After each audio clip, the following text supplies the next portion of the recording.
체크인스탁입니다. 여러분들이 보지 못하신 부분까지 또 이번 주말에 나왔던 뉴스들 중에서 중요한 것까지 모두 다 담았습니다. 체크인스탁 알파경제 김종희 에서 모셨습니다. 안녕하세요. 네, 안녕하십니까. 예, 오늘도 10월도 거의 끝나갑니다.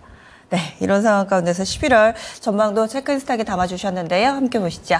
첫 번째로는 과연 11월 달은 다를까 오를까 이겁니다. 10월 한 달 동안의 성적표가 초라하게 그지 없고요. 유가증권 시장은 약간 한 0.4% 정도 밀린 걸로 월간 기준 나오는데 코스닥은 많이 부진했습니다. 이런 상황 가운데서 11월은 좀 달라질 것인가? 이벤트도 굵직굵직한 게 많잖아요. 어떻게 예상하세요? 네, 뭐 이벤트 여러 가지도 있고 그다음에 계절적인 흐름으로 봤을 때 11월부터 시작되는 소위 프로그램 매수의 시작, 즉 배당 관련 매수의 시작이라는 측면에서 오늘 뭐 대신증권에서 리포트가 하나 나와 있는데요. 뭐 계절적 흐름은 우리가 항상 뭐 정답이라고 볼 수는 없지만 이런 경향이 있다는 건 확실한 거니까 한번 살펴볼 필요는 있겠죠. 그래서 2010년도 이후에 월별 수익률, 그다음에 외국인들의 선물 순매수, 프로그램 매수 유입 강도 이런 것들을 한번 살펴봤습니다. 자, 준비된 그림을 조금 보여주시면 우리 시장이 상대적으로 뭐 9월, 10월까지 조금 부진한 모습을 보이다가 저 그림에서 보시는 것처럼 파란색으로 봤을 때 우리 시장이 왼쪽 그림에서 11월과 12월 달에 수익률이 되고 올라오는 모습 보여주고 있고요. 오른쪽 그림을 보시면 11월과 12월 달에 외국인 선물 순매수와 함께 프로그램 매수가 대거 확대되는 모습을 보여주고 있죠. 그러니까 저런 그림들을 보면 11월, 12월 달에 기본적으로 코스피 100 혹은 뭐 고배당을 하는 종목군들의 저가 매수가 뭐 연기금을 포함해서 혹은 트레이딩을 하는 쪽으로도 충분히 들어올 수 있다. 왜냐하면 뭐 3월 만기까지 가져가면 어느 정도의 차익 거래를 생각해 볼 수 있는 상황. 왜냐하면 선물 가격이 배당 가격을 제대로 반영하지 않으면서 상대적으로 이제 싸진 그런 가격과의 차익 거래가 12월 달, 1월 달에 대거 나타나기 때문에 일시적인 현상이기는 하죠. 그래서 우리가 항상 1월 달에 중소형주가 강하고 대형주가 약한 게 11월, 12월 달에 이렇게 대량으로 순매수가 지수 기준 종목들로 들어오니까 결국 1월 달에 또 약해지는 모습을 보이면서 중소형주 쪽으로 매기가 쏠렸던 것인데 이런 계절적인 영향 정도는 한번 기대해 볼 수 있는 상황인 거고요. 그다음에 이제 두 번째로는 우리 시장 뭐 최근에 뭐 다 언급하기도 싫으시겠지만 여타 증시들이 대거 강세인데 우리 증시만 약세인 거잖아요. 그러니까 차라리 미국 강세 전부 약세 뭐 이러면 뭐 억울하긴 하지만 그래도 이해라도 할 수 있는데 지금은 뭐 그런 상황도 아니잖아요. 우리보다 경제 안 좋다는 독일도 신고가인데 우리만 약세. 아시아 증시 내에서도 뭐 대만, 일본 괜찮은데 우리만 약세. 그다음에 우리와 더불어 약세 보이는 중국마저도 최근에 단기 급등하면서 약세폭을 많이 되돌렸는데요. 준비된 다음 그림 보시면 우리 시장이 그래서 글로벌 증시와의 격차가 점점 벌어지고 있는 상황입니다. 그래서 지금 PER 기준으로 봤을 때 우리 시장이 상대적으로 해외 시장보다 원래 할인을 받고 있었는데요. 다음 준비된 그림 보여주시죠. 이 낙폭이 점점 확대돼서 평소에 보였던, 그러니까 지금 저 그림 기준으로 봤을 때 2006년도 이후에 거의 최저치까지 떨어졌단 말이죠. 그러면 결국은 우리 시장의 저평가가 이만큼 심화되었다라고 하는 건 뭐 우리나라에 어떤 시스템적인 문제가 생기거나 그런 게 아닌 이상 이건 좀 과도한 게 아닌가라는 시각은 충분히 가져볼 수 있는 상황입니다. 그래서 어느 정도의 이제 반전 가능성을 11월, 12월 달에는 미국 선거 마무리와 함께 충분히 생각해 볼 수 있는 그런 구간이기는 한데 문제는 이제 다음 세 번째 준비된 그림 보여주시면 지금 우리나라의 경제 지표의 전반적인 흐름 좋지가 않고요. 그다음에 2분기까지 전체적인 경제를 이끌어왔던 순수출이 둔화되는 모습을 보여주고 있는데 이게 일시적인 것인지 구조적인 것인지는 좀 더 확인이 필요하죠.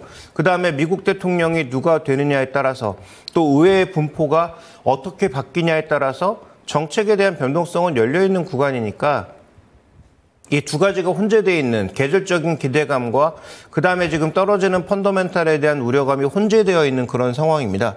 그렇다면 결론은 11월 달에도 너무 앞서가서 11월, 12월에 무조건 오르는 거야라고 베팅하기보다는 현재 구간에서는 이런 어려운 상황에서도 수출이 계속 늘어나는 업종이 몇 개 없잖아요. 지금 뭐 방산, 미용기기, 그다음에 뭐 화장품 일부 뭐 이런 게 몇 개 정도가 지금 계속 수출이 늘고 있는 상황이고요. 최근에 이제 음식료 쪽으로도 굉장히 뭐 K-뷰티 뭐 이런 것들과 더불어 음식료 쪽의 수출도 늘고 있다라고 하지만 음식료는 다시 한번 말씀드리지만 물류비에 대한 실적 부담이 어떻게 나타나는지는 반드시 검증하셔야 됩니다. 그래서 이런 부분들을 살펴봤을 때 그나마 이제 수출이 견조하게 유지되고 있는 업종들 중심으로 우리가 한번 바라보는 것은 어떨까라는 결론을 내려보도록 하겠습니다. 그래서 정리해 보면 11월 달도 지수가 무조건 올라간다라고 하긴 어려우나 그러나 이 어려운 가운데서도 실적이 꾸준하게 좀 올라오고 있는 그런 종목군들을 중심으로 어느 정도 대응하시는 것이 좋겠고 이게 프로그램 매수가 들어온다라고 하는 건 어느 정도 우리가 생각해 볼 수 있지만 프로그램 매수에 대응하는 외국인들 현물 매도가 이어지면 이 효과는 반감될 수밖에 없기 때문에 결국은 외국인들에 대한 현물 매도 압박이 얼마나 강해지는지 여부도 또 체크해 봐야 될 포인트인 것 같습니다. 네, 그렇다면 투자 전략에 있어서는 11월 달 일정 부분에 좀 기대 요인이 있는데 우리가 확인해 봐야 될 것들도 있다.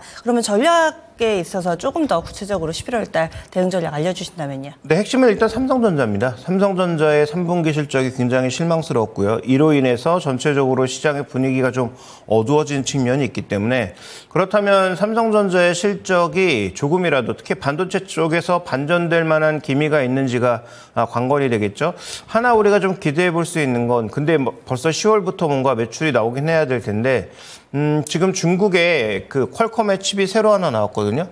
그동안 뭐 그 8젠2, 8젠3 뭐 이런 식으로 나왔는데 이번엔 퀄컴의 엘리트라고 하는 새로운 AP 칩이 나왔습니다. 근데 이게 전반적으로 성능이 업그레이드 됐는데 신제품이 삼성은 빨라야 1월 달에 나오잖아요. S 이제 25가 아마 빨라야 1월 달에 나올 텐데 중국은 11월 달에 다 나옵니다. 원플러스, 화웨이, 샤오미, 그다음에 리얼미.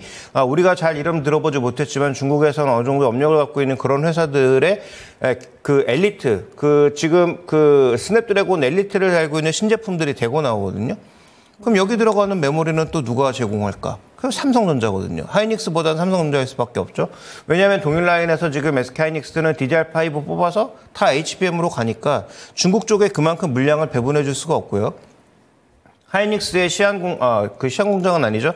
하이닉스의 지금 중국 공장은 상대적으로 좀 낮은 급의 반도체를 만들어내는 쪽이어서 중국 쪽에서의 공급 라인도 중국의 신제품에 공급하기는 어렵습니다. 그래서 이런 쪽이 일단 반전 요소가 존재하고 그래서 외국인들의 지금 매도의 주력이 삼성전자이기 때문에 삼성전자에 대한 매도 압력이 줄고 프로그램 매수 압력은 늘어나면서 전체적으로 수급상 좀 좋아지는 모습을 보인다면 11월 미 대선 이후에는 어느 정도의 반전의 모습을 보일 가능성이 있기 때문에 원래도 그런 말씀을 드려왔지만 투자를 하신다면 적어도 미국 대선 이후 정도의 베팅을 하실 것을 말씀드리고 삼성전자의 이익 개선 강도가 강하다면 어느 정도의 또 매수를 할 수 있는 그런 여력이 마련되는 것이기 때문에 그런 부분들도 한번 생각해 보실 필요가 있겠고 아까 언급드렸던 이런 상황과 전혀 상관없이 지금 매출이 계속 늘고 있는 그런 종목 업종에 대해서는 긍정적 대응이 좀 필요하지 않느냐 이렇게 판단하고 있습니다. 네, 알겠습니다. 11월에 대한 예고편도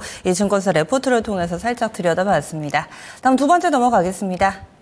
다음으로는 석유 수출이 최대를 기록하고 있다고요. 이 얘기조차 약간은 좀 생소하신 분들도 있으실 테고 수출 데이터. 하지만 또 석유화학 종목군들은 크게 인기가 없습니다. 이 괴리를 또 어떻게 봐야 될지도 설명을 해주시죠. 먼저 석유 수출이 최대예요? 네, 그렇습니다. 저도 보고서 깜짝 놀랐는데요. 다만 이게 양 기준으로 최대이기 때문에 수출 금액이 그렇게 늘었다라고 보기는 어렵고 결국은 재고를 소진하기 위해서 싸게 팔았을 가능성도 있다 이렇게 좀 봐야 될 것 같습니다. 그래서 제가 얘기하는 것보단 확실하게 뭔가 데이터로 보시는 게 좋으니까 네. 그림을 보시면 지금 3분기에 역대 최대 석유 제품 수출이 있었다라는 거죠. 생각했던 것보다 더 많이 좀 판 게 아닌가 싶을 정도로 올라왔고 그러면 더 중요한 건 이런 양도 중요하지만 결국 정제 마진이 어떻게 되고 있느냐도 중요하기 때문에 정제 마진도 살펴봐야 되는데 다음 이제 준비된 그림 보시면 정제 마진은 개선되고 있는 것 같기는 한데 그래서 저 그림이 지금 2017년부터 23년도까지의 전체적인 그 아웃라인을 그리고 있는 거거든요. 최저치와 최고치의 아웃라인을 그리고 있는 건데 정확하게 지금 한 중간 정도를 기록하고 있는 상황입니다. 그래서 지금 굉장히 좀 애매한 상황인데 마진이 대폭 개선되기에는 어렵다 이렇게 좀 볼 수 있는 상황이긴 합니다. 근데 여기서 중요한 것은 이렇게 양적 수출이 계속 늘고 있다라고 하는 게 두 가지 요인 때문으로 보여지는데요. 일단 그 우리나라 석유 제품의 가장 큰 수입국 중에 하나였던 중국이 로컬 비중을 올렸다라는 것. 그다음에 중국이 자신들이 이제 석유 제품들을 만들면서 밀어내기 수출을 꽤 했다라는 것. 이게 이제 우리 정유업체들에게는 부담이 됐던 거였거든요. 근데 이제 중국이 수출 쿼터제를 걸면서 수출 쿼터가 지금 4년째 정체 양상을 보이고 있고요. 그다음에 지금 현재 구간에서 인도의 수입이 조금 늘어나면서 우리에게는 이 수요 대체를 할 수 있을 만한 지역이 생기고 있다는 거죠.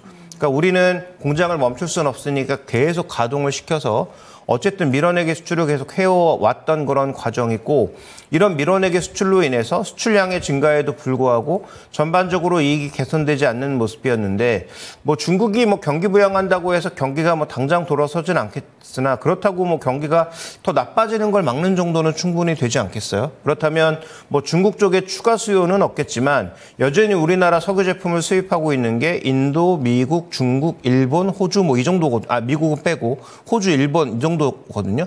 그럼 그런 국가들에서의 뭐 어느 정도의 수입량이 유지된다라고 보면은 마진 개선만 조금 더 나타난다면 충분히 이익 반전을 가져올 수 있는 그런 기회가 오고 있는 것이기 때문에 주가는 역대 최대 수준으로 빠져 있는 이들 종목에 대해서도 더 부정적인 생각보다는 그러면 최소한 어느 정도의 가동률과 어느 정도의 수출은 유지가 되고 있구나 정도의 관점에서 본다면 너무 저평가에 빠져 있는 종목군들에 대해서는 프로그램 매수익과 더불어 뭐 배당 관점 이런 부분들을 좀 한번 살펴봐야 되지 않나 이렇게 좀 판단하고 있습니다. 네, 아직 관련된 기업들 실적이 좀 안 나왔죠. 이렇게 되면 실적도 좀 기대를 해도 되는 건가요? 3분기 실적까지는 큰 기대를 하기에는 어렵고요. 지금 뭐 대표적으로는 석유화학은 아니라 정유 종목이니까 국내에 이제 상장돼 있는 종목은 세 가지라고 봐야 되겠죠. S-오일, SK이노베이션, GS 세 가지로 봐야 되는데 여기서 이제 일단 SK이노베이션은 좀 빼야 됩니다. 왜냐하면 뭐 2차 전지와 관련돼서 좀 더 민감하게 움직이는 부분이 있죠. 뭐 물론 석유화학 쪽, 정유 쪽의 실적이 좋아진다면 주가가 올라갈 개연성이 있지만 상충되는 요소는 언제든지 만날 수 있고, 그다음에 정유업 중에 누가 뭐래도 토픽은 항상 S-오일이었는데 이 S-오일의 지금 문제는 지금 현재 구간에서 장기적으로 보면 모르겠는데 단기적으로 보면 지금 굉장히 부담이 되고 있는 샤인 프로젝트입니다. 이게 결국은 석유화학 제품들을 추가적으로 만들어내는 대규모 투자를 한 건데 여기 이제 파라자일렌 같은 그런 좀 고부가치 종목군들을 뭐 작년, 재작년부터 투자를 한 것인데 이게 만들어져서 물량이 나오는 것도 부담스럽긴 하지만 현재 투자비를 계속 감당해내는 것도 조금 벅찬 상황이거든요. 회사가 지금 이익이 잘 안 나고 있으니까 샤인 프로젝트에 대한 그런 부담감, 거기에서 쌓이는 비용 증가에 대한 부담감 이런 것들이 실적에 좀처럼 도움이 되지 못하고 있는 상황이니까 그렇게 본다면 지금 우리가 볼 수 있는 종목은 단 한 종목밖에 없다. GS인 거죠. 왜냐하면 워낙 뭐 고배당주라서 주가가 떨어지면서 지금 시가 기준 배당률로는 6%가 넘어가기도 했고, 그다음에 지금 GS 같은 경우에는 PB 기준으로 거의 한 0.2배 수준까지 빠져 있는 상황입니다. 이 종목에 지금 BPS가 한 14만 원이 넘거든요.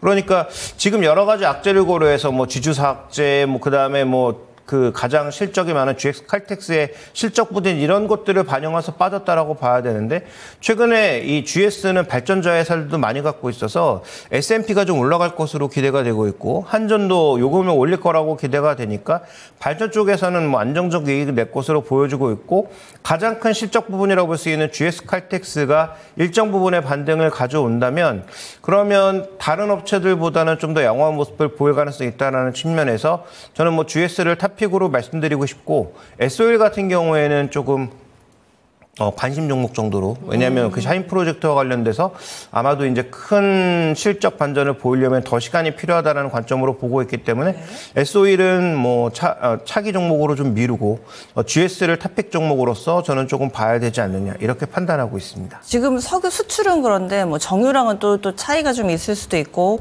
뭐 겹치는 종목군들도 있지만 국제 유가가 지난 주말을 기점으로 해서 정말 변동성이 컸잖아요. 그래서 25일 같은 경우는 뭐 급등을 했다가 그리고 나서 또 이런 이란과 이스라엘 사태에 따라서 선물 시장에서는 또 크게 또 밀려 내려가기도 했고 여기에는 또 어떤 분석이 가능할지 오늘 국내 관련된 종목군들 움직임이 어떨까요? 네, 뭐 석유 값이 오르거나 떨어질 때 뭐 홍구석유 같은 종목군들은 뭐 춤을 추지만 실제로 실적에는 별 관련이 없죠.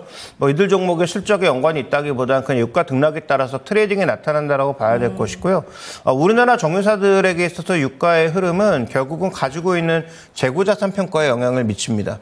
재고자산 평가에 영향을 미치는데 유가가 급락하는 것은 별로 좋지 않은데 말씀해 주셨다시피 유가도 우리 지수와 지금 뭐 같이 가는 것인지는 모르겠지만 우리가 2600선에서 뭐 껌 붙여놓은 것처럼 뭐 계속 옆으로 흘러가듯이 유가도 뭐 70달러에서 껌 붙여놓은 것처럼 계속 옆으로 흘러가는 거 아닙니까? 그러니까 그런 관점에서 본다면 이 정도의 유가 변동은 실적에 미치는 영향은 제한적이다라고 봐야 될 것 같고요. 그다음에 작년 3분기에 있었던 혹은 지난 분기에 있었던 유가의 흐름보다 지금 크게 내려온 것이 아니기 때문에 그런 관점에서 본다면 저는 뭐 유가 변동에 따른 영향은 상대적으로 제한적이다. 오히려 뭐 정제 마진과 관련된 부분들이 더 주목해볼 포인트라고 봐야 될 것 같고요. 그래서 가장 크게 우려했던 부분 중에 하나가 이란과 이스라엘의 그 어떻게 보면 그 분쟁 강도가 굉장히 올라가는 것이 부담이었는데 그런 요소는 조금 벗어난 것으로 보이기 때문에 오히려 유가가 안정적으로 흘러간다면 정유업체들에게는 더 좋은 흐름이 아닌가 이렇게 보고 있습니다. 예, 알겠습니다. 다음 마지막 포인트 넘어가겠습니다. 여러 종목군들의 실적 발표가 있었는데요. HL만도 실적 좀 분석해 보겠습니다.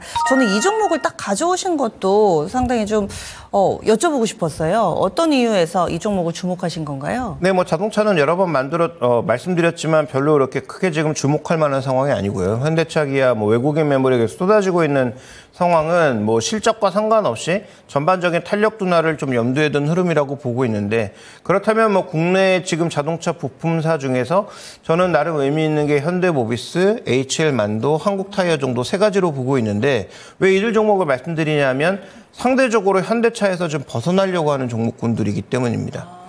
현대모비스가 무슨 현대차 그룹에서 벗어나냐라고 반문하실 수 있겠지만 물론 범위는 작겠죠. 근데 최근에 계속 누구랑 이 무슨 도급 계약 같은 걸 맺고 협업을 맺고 있느냐? 폭스바겐, GM 등과 계속 협업을 맺고 있죠. GM과는 하이브리드 관련 협업을 맺고 있는 것으로 보이고요. 자, 폭스바겐 관련돼서는 일부 그 자동차, 전기차 플랫폼을 포함한 이런 쪽의 부품들을 추가적으로 모듈화시켜서 생산해낼 가능성이 언급이 되고 있는 상황입니다. 물론 성과가 얼마나 나올지 모르지만 현대모비스가 이번에 다른 두 회사보다 실적도 괜찮았고 추가적으로 성장할 수 있는 모멘텀을 찾고 있다는 건 핵심 포인트고요. 그다음에 HL만도 역시 또 여전히 40%의 비중을 현대차 그룹에 두고 있지만 그런데 지금 중국과 인도가 한 25% 정도의 비중을 차지하면서 중국, 인도를 합치면 이제 현대차를 넘었어요. 거기에다가 이제 중국 GM과 함께 미국 GM에도 가면서 미국 비중이 있단 말이죠. 그러니까 유럽을 제외하면은 지금 수주잔고 기준으로는 역대 최고 수준입니다. 근데 이 회사의 문제는 두 가지죠. 첫 번째는 지금 마진율이 여전히 굉장히 낮게 나온다는 점. 네. 뭐 만드는 건 에이다스 제품도 만들고 여러 가지 만들어서 수익률 좀 잘 나오지 않아? 라고 하고 싶은데 4%도 안 되는 그런 마진율을 계속 보여주고 있어요. 저희 자동차 부품이 원래 그렇잖아요. 근데 이 회사는 조금 달랐습니다. 이 회사는 하이 싱글 이상은 나왔던 기업이에요. 그런데 오히려 매출이 늘어났던 2022년, 2023년에 마진율이 떨어지기 시작했고요. 제 준비대에서 보시는 것처럼 매출이 되고 늘었던 그 지역에서 아마 개발비나 이런 비용들 때문에 추가적인 공장 증설과 관련된 비용으로 인해서 오히려 수익성이 줄었고요. 자, 이번에 800억 이것도 이제 시장의 예상치를 하회한 건데 적자가 났습니다. 근데 적자는 HL 클레모브라고 하는 자율주행과 관련된 소프트웨어 서비스 자회사가 투자했던 중국 회사의 손실이 나면서 1,000억 정도가 잡힌 거예요. 투자와 관련된 회수 비용은 뭐 4분기에 적용된다라고 회사는 저기에서 얘기를 했는데 자기들 IR에서 얘기를 했는데 그렇게 본다면 4분기에는 일정 부분 좀 이익이 올라올 가능성도 있어 보이죠. 그래서 동사는 올해 목표가 마진율 4%를 채우는 거였는데 작년에 캐펙스 비용들을 전체적으로 빼면서 그게 이제 올해 1분기, 2분기 정도에 마무리가 됐고요. 그러면 이제 그 HL 클레모브와 관련된 비용도 3분기에 전반적으로 털어내면서 4분기에는 좀 실적이 좋아질 개연성이 있거든요. 그러니까 뭐 3분기 실적 나쁜 건 오케이. 그러면 4분기에 개선될 요인이 없다면 관심을 가질 필요가 없는 거고요.